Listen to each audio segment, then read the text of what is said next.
बच्चों आज जो है वो नरेशन में हमको इम्परेटिव सेंटेंस वाले पढ़ने हैं।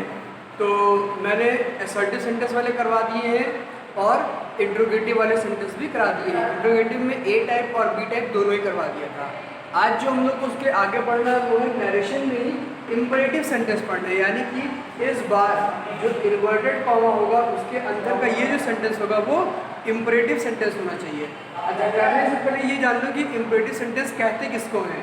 इम्परेटिव सेंटेंस वो होते हैं जिस सेंटेंस को पढ़ने के बाद जिस सेंटेंस से तुम्हें ये सेंस आए कि वो कोई ऑर्डर दे रहा है, या तो फिर कोई रिक्वेस्ट कर रहा है, या फिर कोई कमांड है, या तो फिर वो कोई एडवाइस दे रहा है। इन्हीं चारों में से अगर कोई भी हुआ तो उसको इम्परेटिव सेंटेंस बोलते हैं। हालांकि इम्परेटिव सेंटेंस को पहचानने का एक बहुत ही आसान सा तरीका है, वो ये है कि जब सेंटेंस स्टार्ट होता है तो उसकी स्टार्टिंग हेल्पिंग वर्ब से ही होती है। जैसे कि ये वाला क्वेश्चन देखो, तो इस क्वेश्चन में ये तो तुम्हारा रिपोर्टिंग वर्ब हो गया। अब ये जो तुम्हारा सेंटेंस लिखा हुआ है यही सेंटेंस तुम्हारा इम्परेटिव में है, तो इस सेंटेंस को इम्परेटिव में है या नहीं है दो तरीके हैं पता करने के। पहले तो उसको पढ़ो और पढ़ के उसकी हिंदी समझ के अगर जान जाओ तो अच्छी बात है। उसकी हिंदी निकल के जब आएगी तो उसकी हिंदी कुछ या उसकी जो मीनिंग होगी उस सेंटेंस की वो कुछ इस तरह से होगी कि वो या तो कोई ऑर्डर दे रहा होगा, या तो फिर वहाँ पे कोई रिक्वेस्ट कर रहे होंगे, या तो फिर कोई कमांड दिया गया होगा, या तो फिर कोई एडवाइस यानी कि सलाह दी जा रही होगी। तो ये वाला जो सेंटेंस है इसमें लिखा है प्लीज सिट डाउन, यानी कि इसमें रिक्वेस्ट करी जा रही है कृपया बैठ जाए। तो ये एक रिक्वेस्ट हो गई, ठीक। तो उनको बोलते हैं इम्परेटिव सेंटेंस। तो इन सेंटेंसेस को करने के लिए हमें क्या करना पड़ेगा, इसके रूल्स पहले बताता हूँ। रूल नंबर 1 क्या है, इस सेट टू को ऑर्डर, रिक्वेस्ट, कमांड या फिर एडवाइस के अकॉर्डिंग चेंज कर देंगे। यानी कि असर्टिव सेंटेंस में हम लोग टोल्ड लिखते थे, इंट्रोगेटिव जो थे उनमें हम लोग ने आस्क्ड लिखा था, है ना। और इस बार हमारे पास है इम्परेटिव। तो इम्परेटिव में क्या करोगे कि जो सेट टू लिखा होगा उसको ऑर्डर, रिक्वेस्ट, कमांड या एडवाइस बदलोगे। अब ये चारों एक साथ नहीं लिखने हैं तुमको। तुम्हें करना क्या पड़ेगा कि अगर तुम्हें ये सेंटेंस पढ़ने के बाद जो इन्वर्टेड कॉमा के अंदर सेंटेंस लिखा हुआ है उसको पढ़ने के बाद अगर तुम्हें ऐसा लगता है कि वो रिक्वेस्ट है तो तुम लिखोगे रिक्वेस्टेड। अगर तुम्हें लगता है कि वो कोई ऑर्डर दिया जा रहा है तो तुम लिखोगे ऑर्डर्ड। ईडी जरूर लगा देना क्योंकि यहाँ पास्ट टेंस है तो ये भी हमें पास्ट टेंस में चाहिए होगा, ठीक। अगर वो सेंटेंस पढ़ने के बाद तुम्हें लगे कि वो कमांड है तो तुम लिखोगे कमांडेड। और अगर तुम्हें लगे कि वो कोई सलाह दी जा रही है तो लिखोगे एडवाइज्ड। और एडवाइस जब लिखना तो उसमें एस जरूर लिखना, क्योंकि सलाह देने वाली जो सलाह होती है उसमें एस लगता है, और जो सलाह केवल नॉर्मल होती है उसमें सी। हालांकि ये तुम मत देखो, तुम इतना जान लो कि जो तुम्हें एडवाइस लिखना होगा उसमें एस लिखना है यहाँ पर, ठीक है। तो रूल नंबर 1 यही है कि यहाँ पे ये जो सेट टू लिखा होगा इसको चेंज करोगे किसमें, ऑर्डर, रिक्वेस्ट, कमांड या फिर एडवाइस में चेंज कर दोगे। फिर रूल नंबर 2 पे आ जाओ। तो रूल नंबर 2 क्या कहता है, कॉमा, इन्वर्टेड कॉमा। ये जो कॉमा और इन्वर्टेड कॉमा लगे हुए हैं इनको रिमूव करोगे तो क्या लगाओगे, टू लगाओगे।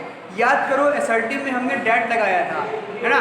उसके बाद ए टाइप वालों में हमने इफ लिखा था और बी टाइप वालों में क्वेश्चन वर्ड लिखा था। और इस बार हमारे पास है इम्परेटिव सेंटेंस, यानी कि अंदर इम्परेटिव है तो हमें कॉमा और इन्वर्टेड कॉमा को हटा करके क्या लिखना होगा, टू लिखना होगा, ठीक है। टू लिखा जाएगा इस बार। इसको हटा के यहाँ पे टू लिखोगे, डैट नहीं लिखोगे, ना तो इफ लिखोगे। और तीसरा रूल जो है वो बहुत ही आसान है, person and tense change as previous. As previous का मतलब है कि टेंस और पर्सन जैसे पहले चेंज करते थे वैसे ही इस बार भी चेंज होंगे अगर अंदर आएगा। हालांकि ऐसा कम होता है यहाँ पे पर्सन का आना। अब देखो कैसे करते हैं, ये एग्जांपल मैंने दिया है, he said to me please sit down, ठीक है। अब इस क्वेश्चन को करना है तो यहाँ पे लिखा हुआ है सेड टू, तो क्या होगा, लिखोगे ही। अब पहले अंदर का सेंटेंस पढ़ लो।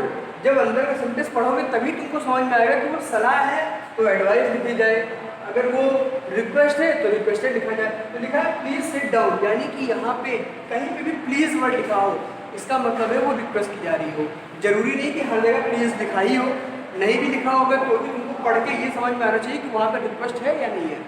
तो यहाँ पे तो क्या किया जा रहा है, यहाँ पे तो रिक्वेस्ट की जा रही है, तो यहाँ लिखेंगे ही रिक्वेस्टेड।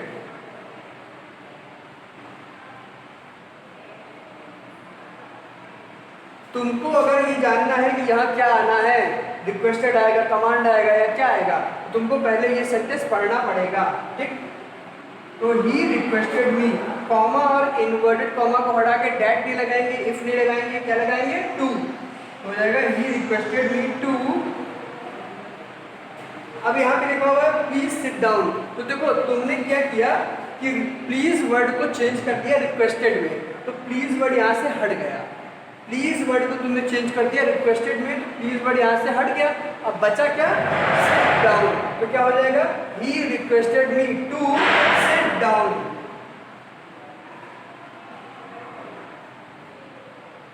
बहुत ही आसान से क्वेश्चन होते हैं, इसमें कुछ भी नहीं करना होता है।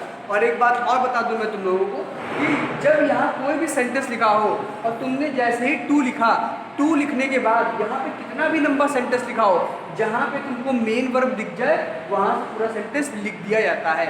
हालांकि ये वाला तुम समझ लो, अभी ट्रिक मैं और आगे बताऊंगा, ये सब ट्रिक्स हैं, तुम ट्रिक पे भी मत जाओ, पहले रूल देखो।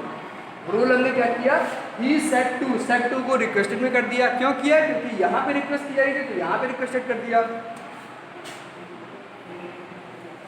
और उसके बाद यहाँ पे लिखा हुआ है मी, तो मी लिख दिया, फिर कॉमा और इन्वर्टेड कॉमा को हटा के हमने यहाँ पे टू को लिखा है क्योंकि यहाँ पे टू आ गया था। उसके बाद प्लीज तो गया रिक्वेस्टेड में, प्लीज चेंज हो गया है रिक्वेस्टेड में, तो उसके आगे क्या बचा, सिट डाउन, तो टू के बाद क्या लिखोगे, सिट डाउन। कोई भी चेंजेस क्यों नहीं किया, क्योंकि ना तो यहाँ पे पर्सन है ना तो यहाँ पे टेंस चेंज करना था, क्योंकि हेल्पिंग वर्ब नहीं है, मेन वर्ब भी नहीं है, मेन वर्ब से है लेकिन लिखी नहीं आएगी, ठीक। तो इतना सा तुम्हें करना है बस, और भी ज़्यादा कुछ नहीं है। पहले इसको लिखो, नोट्स बनाओ, तब आगे बताते हैं।